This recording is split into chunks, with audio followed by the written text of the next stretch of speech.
Salut les Sigma, bienvenue sur Homme Sigma officiel, votre refuge dans un monde qui ne vous comprend pas. Aujourd'hui, nous allons dévoiler l'une des vérités les plus profondes et les plus troublantes de notre nature. Pourquoi nous, les Hommes Sigma, disparaissons sans prévenir? Si vous êtes ici, c'est que vous avez déjà vécu cette expérience. Cette sensation d'étouffement dans les relations, ce besoin viscéral de liberté qui vous pousse à couper tous les ponts du jour au lendemain. Ou peut-être êtes-vous de l'autre côté. Vous avez vu un Sigma disparaître de votre vie, comme une ombre dans la nuit, vous laissant avec 1000 questions sans réponse. La société nous qualifie d'égoïstes, d'immatures, de fuyards. Les psychologues parlent de peur de l'engagement ou de troubles de l'attachement. Mais la vérité est bien plus complexe et fascinante que ces explications simplistes.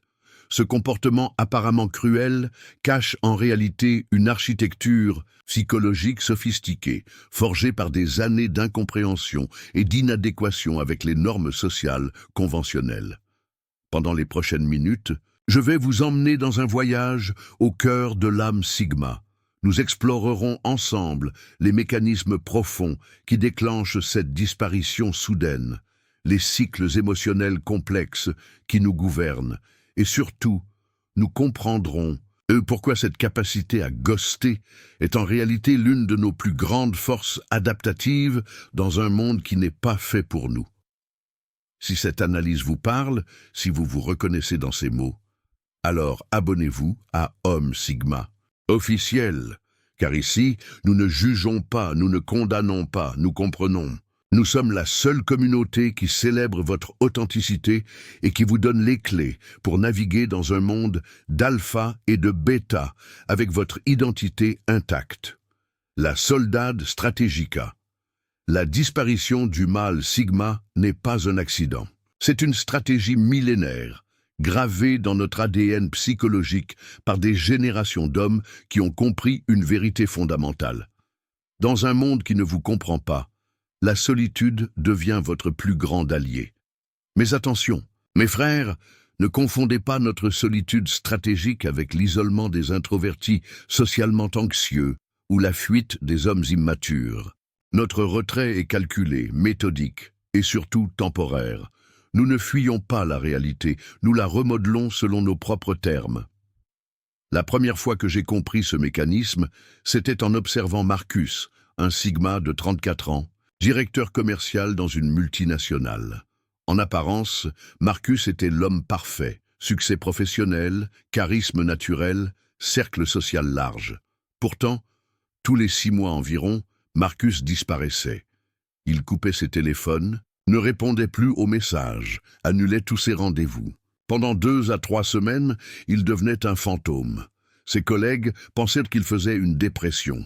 Sa famille s'inquiétait, ses partenaires romantiques le quittaient, frustrés par son comportement immature. Mais Marcus, lui, revenait, toujours plus fort, plus clair dans ses objectifs, plus efficace dans ses relations. Il avait compris instinctivement ce que la science confirme aujourd'hui. Le cerveau Sigma fonctionne en cycle de surstimulation et de récupération. Cette solitude stratégique répond à un besoin fondamental de recalibration cognitive. Notre cerveau traite l'information différemment. Là où un alpha va prendre des décisions impulsives basées sur son instinct de domination et où un bêta va se conformer aux attentes du groupe, nous, les Sigma, nous analysons. Nous décortiquons chaque interaction, chaque émotion, chaque stimulus social. Cette capacité d'analyse est notre super-pouvoir, mais elle a un coût énergétique énorme. Imaginez votre cerveau comme un ordinateur ultra-performant qui fait tourner simultanément des dizaines de programmes complexes. Au bout d'un moment, même la machine la plus puissante a besoin d'un redémarrage pour optimiser ses performances. C'est exactement ce qui se passe quand nous disparaissons. Nous ne fuyons pas, nous nous mettons en mode maintenance. Dans nos interactions sociales quotidiennes, nous portons des masques. Pas par hypocrisie, mais par nécessité adaptative. Le monde n'est pas prêt pour notre authenticité brute. Alors, nous modulons, nous filtrons, nous adaptons notre personnalité aux contextes sociaux. Cette performance constante crée une dissonance cognitive épuisante entre qui nous sommes vraiment et qui nous prétendons être. La solitude stratégique nous permet de retirer ces masques et de reconnecter avec notre essence véritable. C'est dans ces moments d'isolement volontaire que nous redécouvrons nos véritables désirs, nos objectifs authentiques, nos valeurs profondes. Nous ne pouvons pas être des leaders authentiques si nous ne savons pas qui nous sommes réellement. Voici la vérité que personne ne veut entendre. La plupart des relations dans nos vies ne nous servent à rien. Elles drainent notre énergie, sans rien apporter en retour. Elles nous maintiennent dans des dynamiques toxiques par pure habitude sociale. En disparaissant temporairement, nous forçons un tri naturel. Les personnes qui nous cherchent vraiment, qui comprennent notre valeur et respectent notre nature, feront l'effort de nous retrouver et d'adapter leur approche.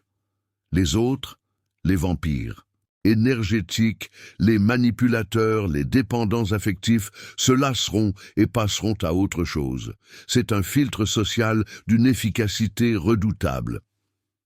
Thomas, un Sigma de 28 ans que j'ai accompagné, m'a raconté comment cette stratégie avait transformé sa vie amoureuse. Après chaque relation de quelques mois, il ressentait ce besoin de solitude et disparaissait pendant 3 semaines. Au début, toutes mes copines pensaient que j'étais un monstre, m'a-t-il confié. Mais celle qui est devenue ma femme a été différente.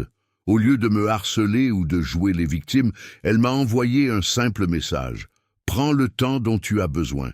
Je serai là quand tu reviendras. » Elle avait compris. Cette femme avait intuitivement saisi ce que peu de gens comprennent. Notre besoin de solitude n'est pas un rejet de l'autre, c'est un investissement dans la qualité de la relation. Nous revenons plus présents, plus engagés, plus authentiques. Nous offrons la meilleure version de nous-mêmes, plutôt qu'une version épuisée et ressentimentale.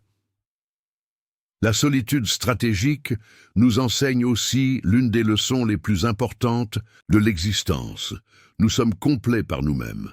Cette réalisation libère une force psychologique incroyable. Quand vous savez que vous pouvez être heureux seul, vous n'entrez plus dans les relations par besoin, mais par choix.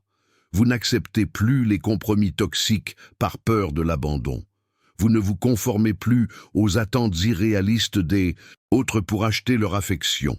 Cette indépendance émotionnelle nous donne un avantage stratégique dans tous nos rapports humains. Les autres sentent instinctivement que nous ne sommes pas dépendants de leur validation, et paradoxalement, cela nous rend plus attirants, plus respectés, plus influents. C'est le paradoxe de la solitude stratégique. En nous éloignant temporairement, nous renforçons nos liens avec ceux qui comptent vraiment. Le cycle de saturation émotionnelle. Mes frères Sigmas, parlons de cette sensation que vous connaissez, tous. Cette montée progressive d'irritation, cette impression d'étouffement qui grandit jour après jour jusqu'à ce que vous n'ayez plus qu'une envie, tout plaquer et disparaître. Ce n'est pas de la faiblesse, c'est de la biologie pure. Notre cerveau fonctionne comme un réservoir émotionnel avec une capacité limitée. Contrairement aux alphas qui extériorisent leur frustration par la domination, ou aux bêtas qui les intériorisent par la soumission, nous, les sigmas, nous accumulons. Nous observons, nous analysons, nous stockons chaque micro-agression sociale, chaque faux semblant, chaque interaction superficielle. Prenez l'exemple de David, chef de projet dans une start-up tech. Pendant des mois, il supportait les réunions. Inutiles. Les collègues qui s'attribuaient ses idées, les supérieurs incompétents. Il souriait, il acquiesçait, il performait, mais intérieurement, son compteur émotionnel approchait du rouge. Un matin, sans prévenir personne, David a envoyé sa démission par email et a coupé son téléphone. 6 mois plus tard, il créait sa propre entreprise et doublait son chiffre d'affaires. Cette saturation émotionnelle suit un cycle prévisible en 4 phases. D'abord, l'adaptation. Nous nous ajustons aux attentes sociales, nous jouons le jeu. Ensuite, l'accumulation. Les tensions s'empilent comme des couches sédimentaires dans notre psyché. Puis vient la saturation. Ce moment où nous réalisons que nous ne nous reconnaissons plus dans notre propre vie. Enfin, la purge, cette disparition soudaine qui permet la réinitialisation complète. La beauté de ce cycle, c'est qu'il nous protège de l'explosion destructive. Au lieu de péter les plombs comme un alpha ou de sombrer dans la dépression comme un bêta, nous nous évaporons. Nous prenons le contrôle de la situation en nous retirant avant que les dégâts ne soient irréversibles. Cette capacité à identifier et respecter notre seuil de saturation émotionnelle est l'une de nos plus grandes forces adaptatives. Elle nous évite les burn-out, les relations toxiques prolongées et les compromis qui détruisent notre authenticité. En disparaissant au bon moment, nous préservons notre santé mentale et notre intégrité personnelle. L'autonomie comme mécanisme de survie. L'autonomie n'est pas un luxe pour les hommes Sigma, c'est une nécessité vitale. Dans un monde conçu par et pour les types alpha-bêta, notre survie psychologique dépend de notre capacité à créer nos propres règles, nos propres espaces, nos propres rythmes. Quand nous disparaissons, nous ne fuyons pas la responsabilité. Nous réclamons notre souveraineté. Nous refusons de laisser les autres dicter notre agenda émotionnel, nos priorités relationnelles ou notre disponibilité énergétique. Cette disparition est un acte de résistance contre la tyrannie de la connectivité constante et des attentes sociales permanentes. Julien, entrepreneur de 31 ans, l'a compris après sa 3e rupture. « Mes ex me reprochaient toujours mon besoin d'espace », m'a-t-il expliqué.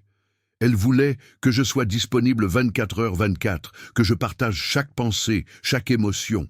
Mais moi, j'avais besoin de mes moments de solitude pour fonctionner. Quand j'ai arrêté de m'excuser pour ça et que j'ai commencé à disparaître quand j'en avais besoin, ma vie a changé. Cette autonomie nous permet de maintenir notre équilibre psychologique dans un environnement qui privilégie l'interdépendance et la validation externe.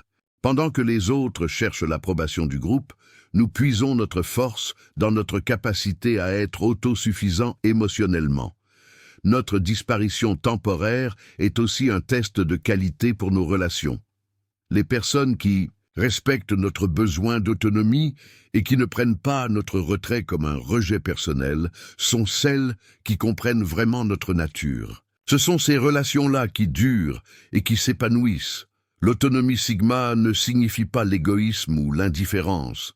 Au contraire, en prenant soin de nous-mêmes d'abord, nous devenons plus présents et plus généreux dans nos interactions. Nous offrons aux autres la meilleure version de nous-mêmes plutôt qu'une version épuisée et ressentimentale. Les signaux que personne ne sait décoder. Voici un secret que la plupart des gens ignorent. Nous ne disparaissons jamais vraiment sans prévenir. Nous envoyons des signaux, subtils mais constants, que notre entourage ne sait pas interpréter. C'est comme si nous parlions une langue que seuls les autres Sigma comprennent. Le premier signal, c'est le retrait progressif de la conversation.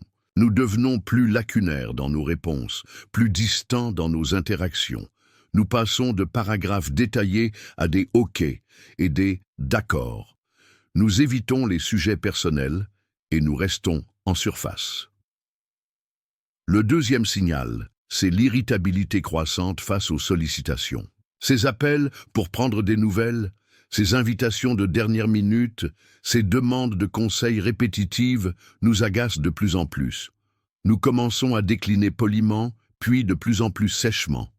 Marc, consultant de 35, Patience raconte. Ma mère m'appelait tous les jours pour des broutilles. Au début, je répondais patiemment. Puis j'ai commencé à laisser sonner, puis j'ai coupé mon téléphone pendant des heures. Elle ne comprenait pas que j'avais besoin d'espace. Quand j'ai finalement disparu 2 semaines, elle a paniqué. Mais c'était nécessaire. Le troisième signal, c'est notre focalisation intense sur nos projets personnels. Nous nous replongeons dans nos passions, nos objectifs, nos créations. Nous redécouvrons notre mission de vie et nous réalisons que nos relations actuelles nous en éloignent plutôt qu'elles nous en rapprochent. Ces signaux sont notre façon de communiquer notre besoin d'espace sans créer de conflit direct. Nous espérons secrètement que notre entourage comprendra et nous donnera l'espace nécessaire. Mais la plupart du temps, Ces signaux sont ignorés ou mal interprétés. C'est là que la disparition devient inévitable.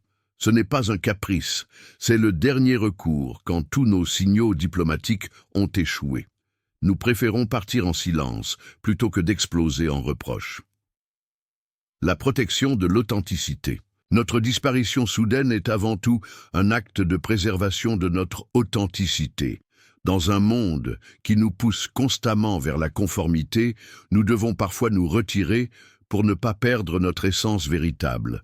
Chaque interaction sociale nous demande une micro-adaptation. Nous modulons notre personnalité, nous filtrons nos opinions, nous ajustons notre énergie aux attentes de notre interlocuteur. Cette flexibilité est une force, mais elle a un prix, la dilution progressive de notre identité authentique. Antoine, ingénieur de 29 ans, l'a vécu dans sa chair. J'étais devenu quelqu'un d'autre. Au travail, j'étais le collègue jovial. Avec ma famille, j'étais le fils parfait. Avec mes amis, j'étais le gars cool. Mais qui étais-je vraiment? Je ne le savais plus. C'est en disparaissant 6 mois que j'ai retrouvé ma véritable personnalité. Cette authenticité retrouvée dans la solitude nous permet de revenir dans le monde avec une identité renforcée. Nous savons qui nous sommes, ce que nous voulons, ce que nous ne tolérerons plus. Nous établissons des frontières claires et nous les défendons sans compromis. La société moderne pousse à la sursocialisation. Elle nous dit que nous devons être disponibles, connectés, adaptables, en permanence. Mais pour un Sigma, cette sursocialisation est toxique. Elle érode notre singularité et notre force intérieure. En disparaissant temporairement, nous refusons cette pression sociale. Nous affirmons notre droit à l'authenticité, même si cela dérange. Nous choisissons la solitude fertile plutôt que la socialisation stérile. Cette protection de notre authenticité nous permet de revenir dans nos relations avec une présence plus vraie, plus intense, plus précieuse. Nous n'offrons plus une version édulcorée de nous-mêmes, mais notre essence pure et concentrée. 6. La renaissance par l'isolement. Mes frères, voici la vérité ultime. Notre disparition n'est pas une fin, c'est une renaissance. Chaque retrait volontaire est un cycle de mort symbolique et de résurrection renforcée. Nous émergeons de nos périodes d'isolement comme le phénix renaît de ses cendres. Dans cette solitude choisie, quelque chose de magique se produit. Débarrassés des attentes externes, des jugements, des sollicitations constantes, nous retrouvons notre rythme naturel. Nous redécouvrons nos passions enfouies, nous clarifions nos objectifs, nous purifions nos désirs. Paul, artiste de 33 ans, témoigne « Chaque fois que je disparais, je créais mes meilleures œuvres. Loin du regard des autres, loin de leurs attentes, je pouvais exprimer ma vérité pure. Mes périodes d'isolement étaient mes périodes les plus productives et les plus créatives. Cette renaissance passe par plusieurs étapes. D'abord, la détoxification. Nous éliminons le bruit mental accumulé, les tensions relationnelles, les compromis toxiques. Ensuite, la reconnexion. Nous retrouvons notre dialogue intérieur, nos véritables aspirations, notre mission de vie. Enfin, la régénération. Nous rechargeons nos batteries émotionnelles et spirituelles. Quand nous réapparaissons, nous ne sommes plus les mêmes. Nous sommes plus clairs dans nos intentions, plus fermes dans nos limites, plus sélectifs dans nos relations. Nous avons fait le tri entre l'essentiel et l'accessoire, entre ce qui nous nourrit et ce qui nous vampirise. Cette capacité de renaissance cyclique est notre super-pouvoir adaptatif. Pendant que les autres s'enlisent dans la routine et les compromis, nous nous réinventons régulièrement. Nous restons dynamiques, authentiques, en phase avec notre évolution personnelle. L'isolement volontaire nous enseigne aussi l'une des leçons les plus précieuses. Nous sommes notre propre ressource la plus fiable. Cette autonomie émotionnelle nous libère de la dépendance aux autres pour notre bonheur et notre épanouissement. En comprenant et en assumant ces cycles de disparition-renaissance, nous transformons ce qui était perçu comme une faiblesse en notre plus grande force. Nous devenons les maîtres de notre propre existence, libres de choisir quand nous engager et quand nous retirer. Nous venons de dévoiler ensemble l'un des mystères les plus profonds de la psyché Sigma, notre capacité à disparaître sans laisser de traces. Cette disparition n'est ni un caprice, ni une cruauté. C'est un mécanisme de survie sophistiqué, développé par des années d'évolution personnelle dans un environnement social inadapté à notre nature. Comprendre ces mécanismes, c'est se donner le pouvoir de les maîtriser. C'est transformer ce qui était perçu comme une faiblesse en une force stratégique. Car oui, mes frères Sigmas, notre capacité à nous retirer du jeu quand les règles ne nous conviennent plus est l'une de nos plus grandes forces. Dans un monde où tout le monde court après la validation externe, où les alphas se battent pour dominer et où les bêtas cherchent désespérément l'approbation, nous possédons quelque chose d'unique. La liberté absolue de choisir nos batailles, nos relations et notre niveau d'engagement. Cette série vous a plu ? Vous voulez continuer à explorer les profondeurs de la nature Sigma? Alors abonnez-vous à Homme Sigma officiel et activez la cloche de notification, parce que comprendre sa nature Sigma, c'est le premier pas vers une vie authentique et libre. Et dans ce monde de conformité, l'authenticité est votre plus grand atout. La prochaine fois, nous explorerons comment transformer cette capacité de disparition en stratégie de succès dans tous les domaines de votre vie. Restez connectés, les Sigma.